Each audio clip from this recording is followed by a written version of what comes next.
El Teatre Principal ha acollit un any més el lliurament dels Premis Montconill a la Innovació, que enguany arriben a la 9a edició. En la categoria d'Innovació Empresarial d'àmbit local ha estat premiada Ercal Zero. És la primera planta del país dedicada a la valorització i el rentat de residus procedents de la construcció, excavació i demolició, obtenint un àrid reciclat de bona qualitat. Per Ercal, un edifici que s'ha d'enderrocar no és un munt de runa, sinó que és un banc de recursos. Cada material té una segona vida i això és el que fem a cada enderroc. Reciclar al màxim possible ha estat una màxima des dels nostres inicis. Tot i això, sempre que havíem de fer un enderroc en zona urbana, on no podíem valoritzar in situ, havíem de portar aquesta runa a l'abocador, i això ens frustrava. En la categoria d'Innovació Empresarial d'àmbit cultural, la premiada ha estat l'Orquestra Simfònica del Vallès. És l'única de l'estat espanyol basada en un model cooperatiu en què els membres de l'orquestra en són alhora els propietaris. El Premi Montconill a la Innovació d'Honor ha estat per la terrassenca Estel Cardellac. És doctora en Ciències per la UPC, investigadora de l'Institut d'Estudis Especials de Catalunya i de l'Institut de Ciències de l'Espai del Consell Superior d'Investigacions Científiques. En absència de Cardellac, que és fora participant en una expedició oceànica, ha recollit el premi el seu marit, Carlo Buontempo. Em commou també que Terrassa premiï la innovació.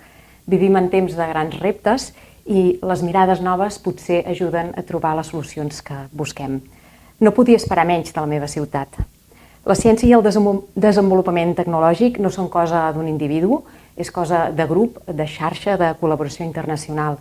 El reconeixement a la innovació empresarial ha estat per al grup Carinsa de Sant Quirze. Fabrica aromes, ingredients i solucions tecnològiques per a l'alimentació humana i animal, així com fragàncies per a perfumeria, detergents i cosmètica.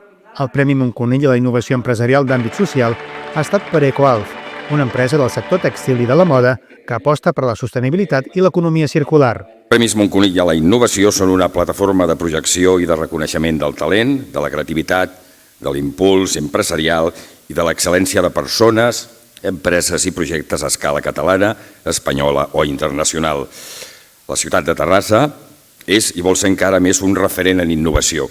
Catalunya té a dia d'avui 2.380 aproximadament startups i pretenem arribar a les 2.500 abans de l'any 2030 i que a més d'aquestes 3.000, el 25% siguin DITEP, aquelles que tenen un component tecnològic més important. I Terrassa és referent i ho heu de saber.